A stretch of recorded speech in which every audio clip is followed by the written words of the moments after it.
بسم الله الرحمن الرحيم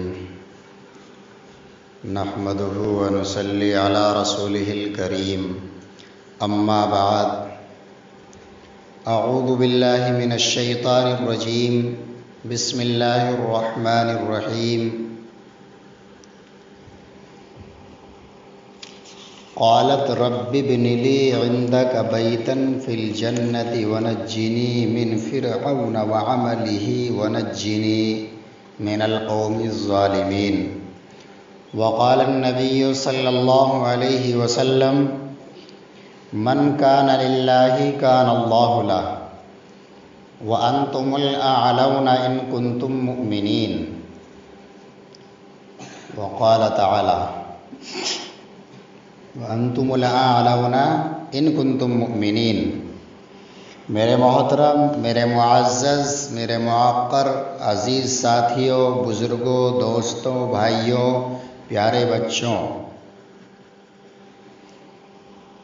آج میں اس وقت میں آپ کو بتلانے جا رہا ہوں محب الہی میں تکالیف کا برداشت کرنا.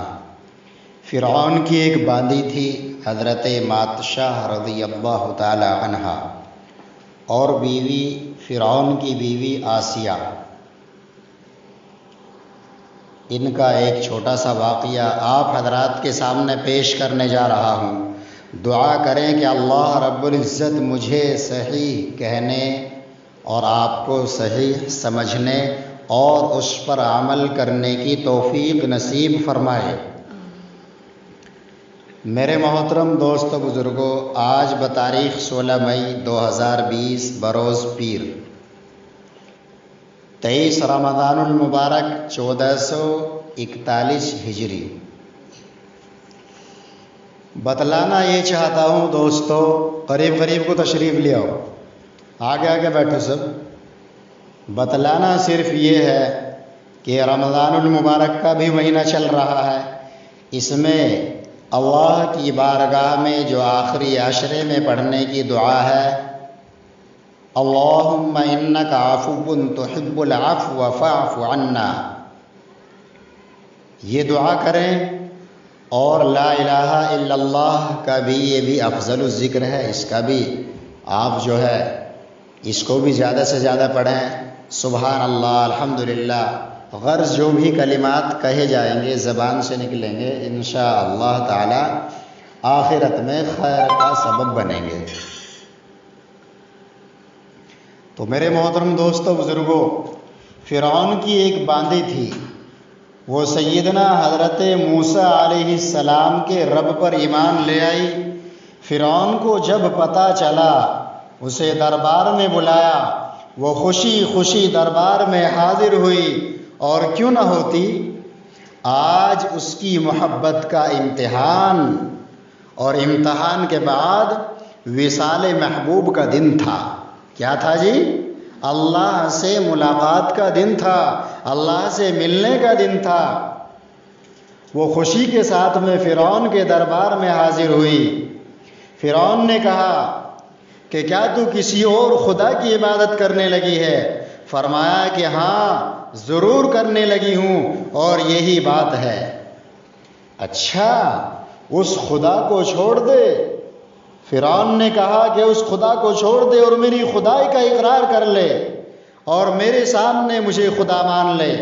فرمایا یہ تو قیامت تک بھی نہ ہو سکے گا کہ میں اس وحدہ لا شریک لہ خدا کی عبادت اور بندگی چھوڑ کر کے تجھے اپنا محبوب قرار دے لوں اور تجھے اپنا رب مان لوں. یہ قیامت تک نہیں ہو سکتا.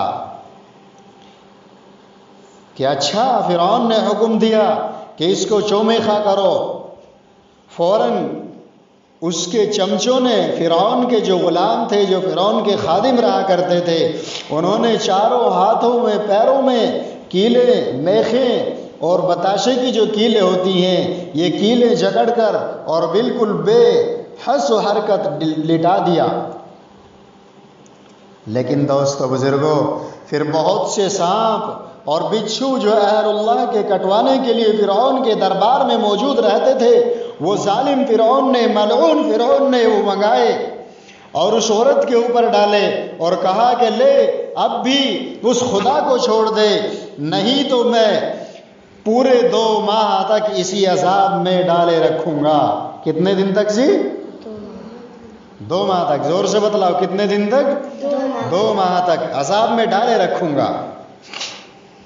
تو میرے محترم دوستو بزرگوں، بی بی مادشاہ نے جواب دیا کہ او ظالم فرعون، سن لے کان کھول کر کے، تو 2 مہینے کی بات کرتا ہے، بے شک تو 70 مہینے مجھے عذاب دے کر کے دیکھ لے، لیکن روز بروز اس خدا کی محبت زیادہ ہوگی اور ایک ذرہ برابر بھی کم نہ ہوگی۔ اور بخاری شریف کی روایت ہے میرے دوستو، ایمان کی شان یہ ہے کہ جب ایمانی لذت دل میں بھر جاتی ہے پھر کسی طرح نکلنے کا نام نہیں لیتی۔ اور کہا اے فرعون، اس باندی نے کہا اے ظالم فرعون، تو 2 مہینے کیا، اگر تو برسوں تک بھی عذاب کرے گا تو بھی بندی اپنے مولا رب العلا کو نہ چھوڑے گی۔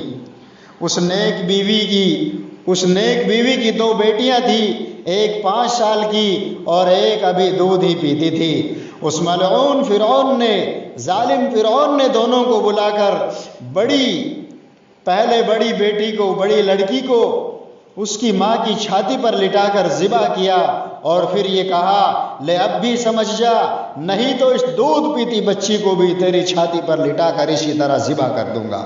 فرعون ظالم نے کہا، لیکن اس اللہ کی بندی نے کہا، اس اللہ والی نے کہا کہ اے فرعون، اگر تو سارے جہان کو لا کر بھی میری چھاتی پر ذبح کر دے گا تو بھی میں اس اللہ کو نہ چھوڑوں گی۔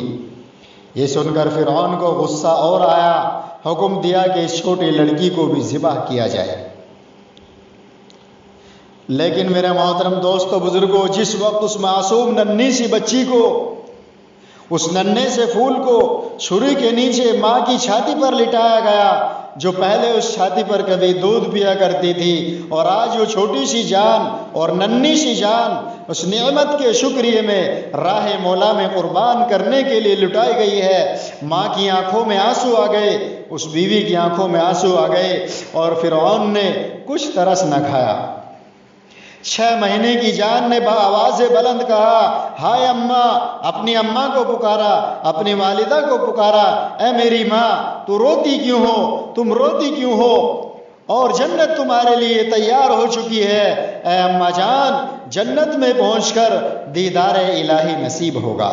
چھوٹی سی بچی بول رہی، 2 ماہ کی بچی بول رہی ہے، اللہ کے حکم اور اللہ کی قدرت سے۔ ماں بچی سے یہ تعجب کی بات سن کر پوری مضبوط ہو گئی۔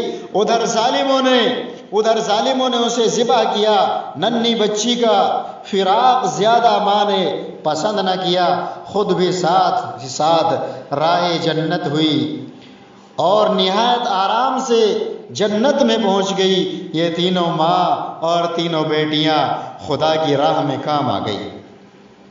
میرے محترم، میرے دوستو، میرے بزرگوں، جب سید الموجودات خلاصہ کائنات حضرت محمد صلی اللہ علیہ وسلم معراج پر تشریف لے جا رہے تھے اور براق پر مصر کے قریب پہنچا، براق ان کا مصر کے قریب پہنچا، یکایک بوئے جنت آپ صلی اللہ علیہ وسلم کے دماغ میں آئی۔ فرمایا کہ اے جبرائیل علیہ السلام، یہ خوشبو کیسی ہے؟ کہا یہ خوشبو جنت کی خوشبو ہے۔ حضرت جبرائیل علیہ السلام نے فرمایا کہ حضرت جنت تو یہاں سے بہت فاصلے پر ہے، لیکن یہ فرعون کی دختر کی کنگھی کرنے والی عورت کی قبر کی خوشبو ہے۔ واہ، سبحان اللہ، سبحان اللہ، سبحان اللہ، سبحان اللہ و بحمدہ، سبحان اللہ العظیم۔ واللہ ایمان میں کیسی تیز خوشبو ہے کہ جب خاک میں ایمان والا مل جائے، اس خاک کے نمونہ جنت بنا دے، اس خاک کو نمونہ جنت بنا دے۔ میرے دوستو، یہاں پر سوچنے کی بات یہ ہے کہ جب قبر کے باہر سے خوشبو کا یہ عالم ہے تو اندر کیا انعامات کی بارشیں ہو رہی ہوں گی، اندر کیا انعامات کی بارشیں ہو رہی ہوں گی۔